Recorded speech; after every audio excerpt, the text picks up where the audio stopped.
We want you to know we're taking extra precautions to keep you safe so that you don't have to wait to address any of your medical needs. Our Universal Protection Plan touches every part of the hospital. We are screening everyone for COVID-19 before they enter the hospital. Everyone will be temperature checked before they come in the door. We're limiting visitors. And we're giving everyone a mask before they enter the hospital and requiring them to wear it. Once inside, you'll notice we've moved chairs and made other changes to areas where people used to gather.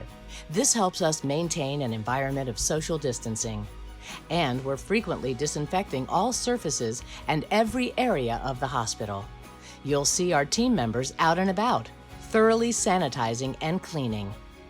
We're here to ensure you receive the care you need today for a healthier tomorrow.